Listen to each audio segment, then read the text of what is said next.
यो लोकेन्दुसमो यमाश्रितवती कीर्तिः सुधा स्यन्दिनी येनाकारिकृतिः सुबीजकनिभा यस्मै जनाः संस्पृहाः यस्माज्ज्ञाननदी विनिर्गतवती यस्योपकारो महान् यस्मिन् ध्यानगते विनश्यति तमः पायात् कबीरः सनः यो ब्रह्माणं विदधाति पूर्वं यो वै वेदांश्च प्रणोति तस्मै तमः देवमात्मबुद्धिप्रकाशं मुमुक्षुर्वै शरणमहं प्रपद्ये मुमुक्षुर्वै शरणमहं प्रपद्ये। प्रेम से बोलिए सद्गुरु कबीर साहेब की जय। सब संत भक्त समाज की जय। आज के आनंद की जय। सत्य पुरुष परमात्मा हम सबके हृदय में विराजमान सद्गुरु कबीर साहेब, गादी पर विराजमान परम श्रद्धेय महंत श्री अभिलख साहेब, परम आदरणीय महंत श्री अंगुचिया साहेब जी, साध्वी बहनें, परम आदरणीय सभी भक्त हंसजन, देवियों और सज्जनों, परम पावन अवसर अभिलख परिवार में हम सब लोग यहाँ पर उपस्थित हैं। परम श्रद्धेया बहन भक्तिमती अमृता जी और उनके पूरे परिवार, श्री आश्विन अभिलख जी, श्रीमती प्रिया अभिलख जी और कुमार श्री रिद्धिन अभिलख जी, उनके इस पवित्र घर में आज ये सात्विक ज्ञान ज्ञानंदी चौक आरती का शुभ कर्म पूजन हो रहा है और हम सभी जितने भी यहाँ पर उपस्थित हैं भक्त हंसजन बड़ी श्रद्धा भक्ति के साथ सदगुरु के चरणों में बैठ करके सदगुरु की आराधना में लगे हैं। सर्वप्रथम आप सभी को सदगुरु कबीर साहब के 624वें प्रागट्य महामहोत्सव जो इस ज्येष्ठ पूर्णिमा को मनाई जाएगी उसकी आप सब लोगों को हार्दिक मंगल कामनाएं और बहुत बहुत धन्यवाद। अभी जो कार्यक्रम हुआ श्री धर्मदास अभिलख कुंज में मेरा स्वागत जिस प्रकार से आप लोगों ने किया, मैं उसके लिए आप सबको बहुत बहुत धन्यवाद देता हूँ। थोड़ी भक्ति की ओर बढ़ते हैं। आज यह पूजा एक मंगल कामना परिवार के समस्त लोगों के लिए अमृता बहन जी और भक्त श्री अश्विन जी ने रखा है अपने घर पर। सदगुरु कबीर साहब यह जो पंथ है इसको हम लोग भक्ति की धारा भी कह सकते हैं, ज्ञान की धारा भी कह सकते हैं और वैराग्य की धारा भी कह सकते हैं। क्योंकि अभी जब हम लोगों ने शुरुआत किया रामायण की तो एक उसमें पंक्ति गाई गई सर्वप्रथम साखी में, गिरही जोगन जानई। सामान्य व्यक्ति सोचेगा कि गृहस्थ लोग भक्ति नहीं जानते हैं, लेकिन नहीं, कबीर साहब की साखी बहुत ही महत्वपूर्ण है और समझने की बात है। संसार में कोई भी व्यक्ति चाहे वैरागी हो, ज्ञानी हो, भक्ति करने वाला हो, हम सबको गृहस्थ धर्म का पालन करना पड़ता है। लेकिन सदगुरु कबीर साहब जब यह बात कहते हैं कि गिरही योग न जानई, वो तब है जब हम किसी चीज पर आसक्त हो जाते हैं, अटैचमेंट हमारा किसी के साथ हो जाता है, चाहे वो पति पत्नी एक दूसरे के साथ, बच्चे के साथ, गाड़ी परिवार भवन परिवहन, किसी भी चीज़ के साथ जब हमारी आसक्ति हो जाती है तो उसको हम कहेंगे गृही। गृही का अर्थ होता है जो व्यक्ति उसके साथ जुड़ गया और परमात्मा को भूल गया। सदगुरु कबीर साहब की एक साखी जिस पर आज हम विशेष रूप से बात करना चाहेंगे, क्योंकि धीरे धीरे हम सब लोग इन विषयों को थोड़ा सा विमुख होते जा रहे हैं, वह है शब्द शब्द बहु अंतरा, शब्द शब्द बहु अंतरा, सार शब्द गहि लीजे, कहीं कबीर जय सार शब्द नहीं, धृग जीवन सो जीवे। प्रेम से बोली सदगुरु कबीर साहेब की जय। सदगुरु कबीर साहब की यह साखी बीजक की है और सदगुरु कबीर साहब कह रहे हैं शब्द शब्द बहु अंतरा। एक साखी और इसी प्रकार से हम सब लोग कभी कभी इसके बारे में भी चर्चा करते रहते हैं। एक है बैखरी वाणी। बैखरी वाणी अभी जैसे हम लोगों ने भजन गाया सुना, हम लोग दिन भर बातचीत करते हैं, अपने अभिव्यक्ति अपने विचारों की करते हैं, इसको हम कहते हैं बैखरी वाणी।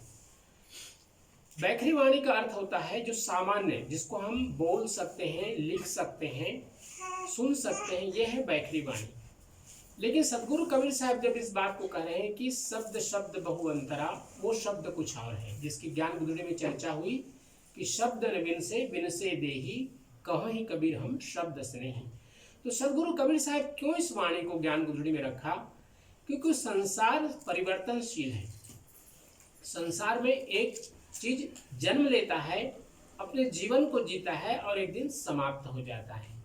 लेकिन साहेब कबीर कह रहे हैं, जैसे अभी हम लोग बातचीत कर रहे हैं, भजन गा रहे हैं, प्रवचन हो रहा है, ये शुरुआत हुई और उसका एक समापन हो जाएगा। लेकिन जिस शब्द की बात सदगुरु कबीर साहब कह रहे हैं कि शब्दन बिनसे देही, संसार की जितनी भी आकृतियां हैं जिनको हम देख सकते हैं, सुन सकते हैं या बोल सकते हैं, उन सब का समापन है। बिनसे देही, देही का अर्थ होता है जिसको हम इन इंद्रियों के माध्यम से, कर्मेंद्रिय और ज्ञानेंद्रियों के माध्यम से जिनको हम अनुभव कर सकते हैं, वो सभी का सभी एक न एक समय विनाश हो जाता है। लेकिन शब्द का विनाश कभी नहीं होता। तो शब्द से अर्थ, यद्यपि आज विज्ञान ने कहा कि जो हम बोल रहे हैं वो भी कभी समाप्त नहीं होता, और विशेष उपकरणों के माध्यम से पूर्व के जितने भी वाणियां हैं उन सबको सुना जा सकता है। लेकिन साहेब कबीर जिस शब्द की बात कर रहे हैं वह है उस परात्पर ब्रह्म, निर्गुण निराकार निरक्षर ब्रह्म, जिसकी चर्चा सदगुरु कबीर साहब बीजक ग्रंथ में बार बार, और धनीधर्मदास साहब को इसी सार शब्द की जो ज्ञान है जगन्नाथपुरी के गुफा में सदगुरु कबीर साहब ने दिया, बांधवगढ़ की गुफा में सदगुरु कबीर साहब ने धनीधर्मदास साहब और अमीन माता को दिया। यही सार शब्द है जिसके बारे में सदगुरु कबीर साहब ने विजक में कहा कि शब्द शब्द बहु अंतरा, अर्थात एक शब्द जो बैखरी है जो हम बोलते हैं, और दूसरा शब्द है जिसको एक साधना के माध्यम से प्राप्त करते हैं। सदगुरु कबीर साहब ने कहा एक अंड, विजक की ही बात है, एक अंड ओंकार ते सब जग भयो पसार, अर्थात इस सृष्टि की रचना काल निरंजन ने किया और उसकी शक्ति त्रिनिटी में है। त्रिनिटी का अर्थ होता है तीन शक्तियों के माध्यम से उस निरंजन ने इस सृष्टि की रचना की। उसमें से एक शक्ति है ब्रह्म शक्ति, जिसको ब्रह्म शक्ति का अर्थात जो सृजन करने वाला है, ऐसा नहीं कि उसकी कोई कहानी है। दूसरा है विष्णु शक्ति। विष्णु से अर्थ ये न ले कि जो विष्णु पुराण में जिनकी कथा कही गई है वो विष्णु नहीं, वो निर्गुण निराकार रूप में ही वो एक शक्ति का नाम है विष्णु, जो कि पालन करने का कार्य करते हैं। और तीसरा है जो शिव शक्ति, जो संहार करने की शक्ति जिसके पास में है। ये त्रिनिटी है जो अ उ और म, ये जो ओंकार है, ओंकार में तीन शब्द हैं अ उ और म, जब इसको टुकड़ा करते हैं तो सदगुरु कबीर साहब ने कहा कि ये जो अ उ म है, ब्रह्मा विष्णु और शिव, इनके द्वारा सृष्टि की रचना, पालन और संहार होता है। तो ये शब्द है। लेकिन ये इनकी जो आराधना हम सब करते हैं या जो भी व्यक्ति करते हैं हमारे हिंदू संस्कृति में, उनका एक लिमिटेड टाइम है जो स्वर्ग में अपने पुण्य के प्रताप से रहते हैं। और क्षीणे पुण्य, गीता में कहा गया क्षीणे पुण्य मर्त्यलोके विशन्ति, अर्थात जब पुण्य का समापन होता है तो अपने कर्मानुगो गच्छति जीवे कहा, अर्थात जो उन्होंने कर्म किया था अपने मनुष्य जीवन में, जितना पुण्य था उसको उन्होंने स्वर्ग में बिताया, और जो उसके बाद जो उनका कर्म का प्रतिफल है उसके अनुसार से उनको नई योनि प्राप्त हो जाती है। क्योंकि ये जितने जो त्रिगुण है, जो त्रिगुणात्मक शक्ति है जिसको ट्रिनिटी इंग्लिश में कहते हैं, ये ट्रिनिटी का एक लिमिटेड टाइम है जो बदलता रहता है। इसलिए इनकी आराधना को सदगुरु कबीर साहब ने कहा कि ये निरंजनी साधना है, निरंजनी पूजा है। इसलिए सदगुरु कबीर साहब ने कहा कि पूजा उनकी करें जो हमें सत्यलोक की प्राप्ति कराता है, और वह है सार शब्द। सार शब्द की जो आराधना है, उसकी जो साधना है, वो गुरु लोग जो हमारे महंत साहब लोग हैं उनके पास में है। क्योंकि जब उनको महंती विधि दी जाती है तो उनको सार शब्द की विधि भी समझाई जाती है कि कैसे सार शब्द की साधना अपने शिष्यों को देना है।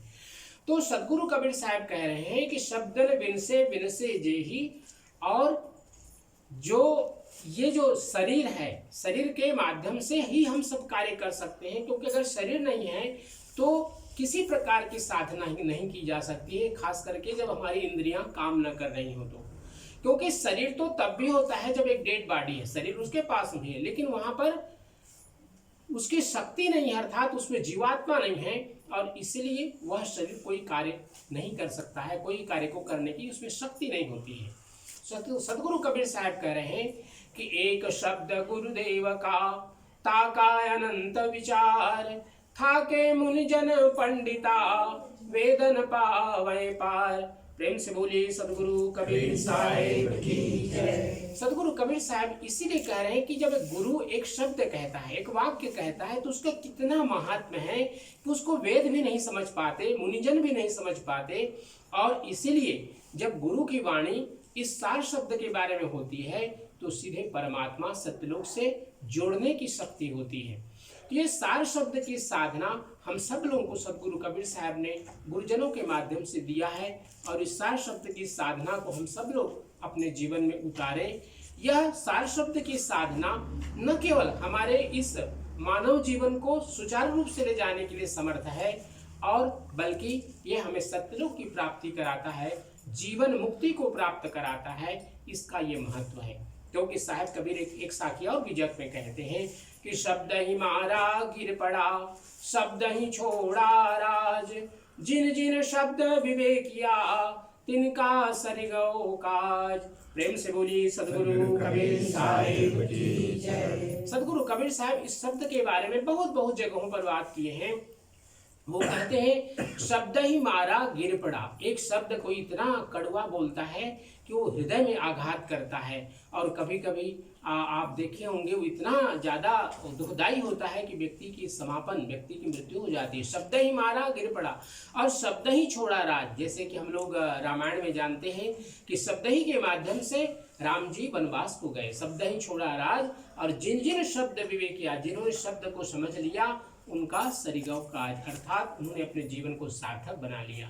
तो हम अपने जीवन में समझें, अपने गुरुजनों के समीप बैठ करके इस सार शब्द की साधना को सीखें कि कैसे इस सार शब्द की साधना की जाती है, और अपने जीवन को धन्य बनाएं। क्योंकि ये सदगुरु कबीर साहब का पंथ मुक्ति का पंथ है। ये पुनरपि जननम पुनरपि मरणम की यात्रा नहीं है, और इस अनमोल समय को जो हमारे मानव जीवन मिला है, इसका हम सदुपयोग करें। आज की यह पूजा हमारे श्री अश्विन भाई, श्रीमती प्रिया जी, अमृता बहन और कुमार रिद्धिन जी, सबका जीवन सुखमय मंगलमय हो। जो उनके मन में शुभ संकल्प है सदगुरु पूरा करें। और आप जितने भक्त सज्जन यहाँ पर उपस्थित हैं, सबके प्रति सदगुरु कबीर साहब की असीम असीम अनुकंपा बरसे। और पुनः आप सब लोगों को सदगुरु कबीर साहब के प्रागट्य महामहोत्सव का आप सबको शुभकामना, बधाई हो। आइए साहब के पावन नाम का संकीर्तन करते हैं। उसके बाद विधि को महंत साहब के निर्देशानुसार आगे बढ़ाएंगे।